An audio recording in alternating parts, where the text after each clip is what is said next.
Come closer, dear. Yes. Pull that chair nearer the fire. I don't like to raise my voice anymore. Age does that to you.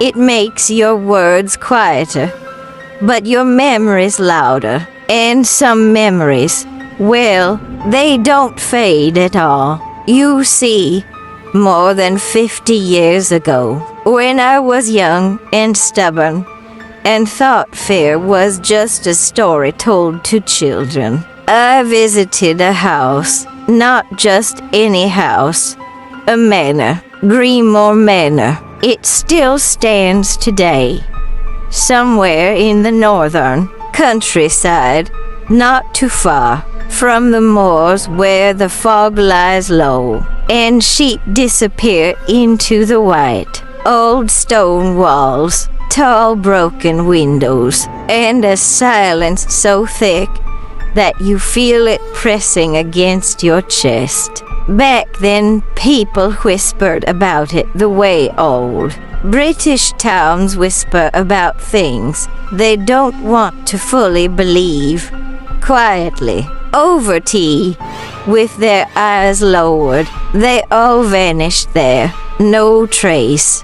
Best leave that place alone. But when you're young, warnings sound like invitations. So one autumn evening, when the air smelled like wet leaves and wood smoke, a few friends and I decided to go there. We laughed on the way, the loud, careless laughter of people who think the world can never truly hurt them. I remember the first glimpse of the manor through the trees, tall, gray, watching us. That's what it felt like, dear, as if the house was watching.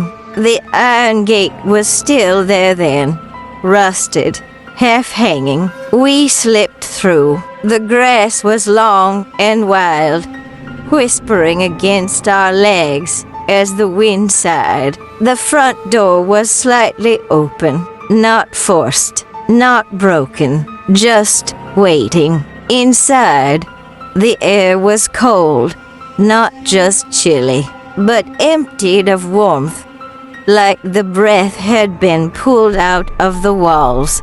Dust floated like pale insects. Floorboards creaked under our feet.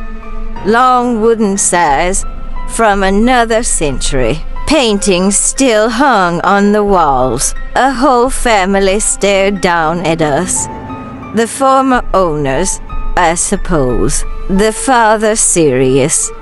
The mother porcelain pale. And two children whose painted eyes followed us wherever we went. Have you ever felt a painting watching you? Truly watching you? It's a strange thing. You want to look away, but you keep checking, because if it does move, you'd rather see it than feel it. At the end of the hallway stood a large mirror. Oh, that mirror. Sometimes I dream of it even now.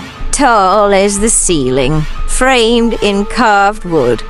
Roses and vines twisting together like trapped bones. The glass was cloudy in places, as though it remembered too much. We walked toward it without meaning to, as though it were pulling us. And for a moment, I thought I saw movement. Not our reflections, not quite, but something behind the glass. Shadows, shifting, reaching. I laughed then, because laughter is what you do when you don't want to admit you're afraid. But when I turned to leave the mirror behind, someone whispered my name, soft, right against my ear. Ella. That was my name back then. I spun around so fast my shoes squealed on the wood, but there was no one there. My friends were talking to each other, unaware of anything strange. I wanted to say something. Did you hear that? tell me you heard that, but the words stuck in my throat like fear had fingers. We kept exploring, because young people are foolish. In a study room, we found an old leather-bound diary lying open on a desk, as though the writer had only stepped out for tea and never returned. The page read, "Whoever enters this manor shall face their own shadow, and some shadows do not leave." My hands went cold. Have you ever noticed, dear, that the world grows quieter when you finally realize you are in danger? Even your heartbeat tiptoes. We heard something then, a faint dragging sound, like fabric brushing the floor. We froze. The sound came again, closer. We turned toward the mirror, and I swear to you on the life of every child I've ever loved, our reflections were not moving like us anymore. I lifted my hand. My reflection lifted it a second later. A delay. Then, slowly, the shadows in the mirror began to lengthen, stretch, twist into shapes that were wrong. Faces blurred, eyes emptied, and in the very back of the mirror, where there should have been nothing, something stepped forward. Not a person, not a ghost. A shadow with weight, heavy, watching, like darkness given bones. My friends ran first, screaming, stumbling down the hall. I followed, my breath burning my chest. We didn't look back, not once, but as I crossed the doorway, I saw something out of the corner of my eye that haunts me even now. My shadow stayed behind, just for a heartbeat, as though it had let go of me too late. When I reached home that night, I tried to laugh it off. I made tea. I put on the radio. I told myself it was all imagination. Then I turned out the lights, and on the wall there were two shadows. One was mine, the other stood just a little apart, and sometimes when I moved, it didn't. That was when I stopped laughing. I realized then something most people never understand. Some places aren't empty. Some stories don't end. And some shadows choose you. But that, my dear, was only the beginning.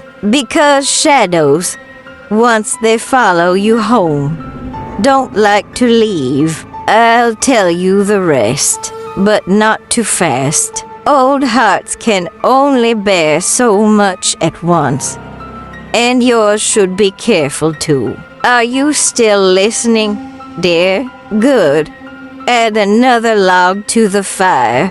Yes, let it burn bright. Stories like this deserve light. You see, life went on after that night, as it always does. Years passed. One married. I had children. I grew older. My hair turned silver, like winter frost. Time is stubborn like that. It keeps walking even when you'd rather it sit down beside you. But the shadow never left. Sometimes, in the quiet of night, I'd wake up and see it standing near the bedroom door, not moving, just there. Other times, I'd watch my reflection in the mirror, and for a split second my reflection would smile after I did. It never hurt me.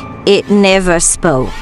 But its patience terrified me more than any scream could have. Then one day, many years later, a historian came to see me, a polite man with spectacles and nervous hands. "Mrs. Ellis," he said, "I've been researching Grimore Manor. I heard you once visited. We need your help." I laughed bitterly. "If you're looking for ghosts, you'll find more than you want." He swallowed. "We already have." So I went back.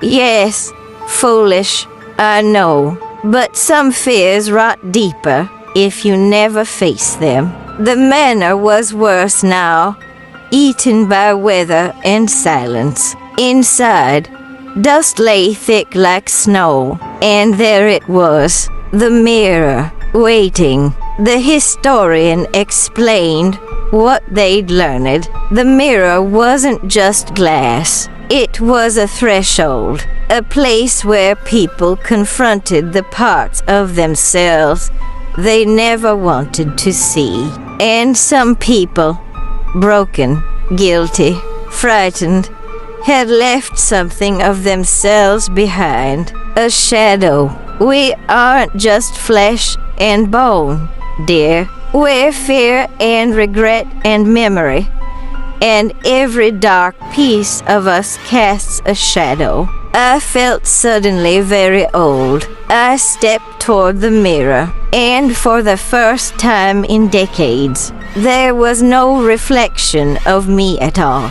Just the shadow, my shadow, standing alone. It turned its head slowly, as if it had been waiting an entire lifetime just to look at me properly. And, oh, child, it smiled, not cruelly, not wickedly, but tiredly, like something that had been trapped too long. That was when I understood. It wasn't hunting me. It was trying to come home. All these years, it had followed me, half there, half not, because I had left a part of myself behind. Fear does that. Trauma does that. We leave pieces of ourselves in the places we are most afraid to look.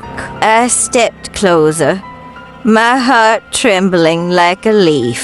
"I'm not afraid of you anymore," I whispered, and very slowly, the shadow walked toward me. There was no scream, no thunder, no great horror, just a soft feeling, like a breath returning to lungs. And then, I saw my reflection again. Whole, the historian spoke, but his voice sounded far away. I felt light, calm, for the first time since that night when I was a foolish young girl with brave shoes and a shaking heart. I was only myself again. We left the manor before dusk. I did not look back.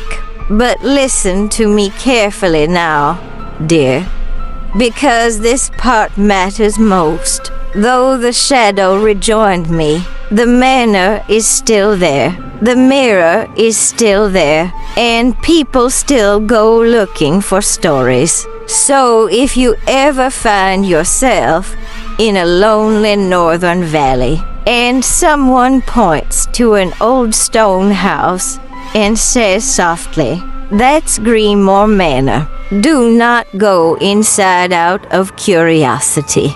Do not laugh at warnings, and do not stand too long in front of any mirror that feels like it is breathing, because some shadows truly do belong to us, but some belong to the house, and houses like that do not easily let go. Now, that's enough for tonight. Finish your tea, blow out the candles, but leave one little light burning, just in case any shadow forgot where it belongs.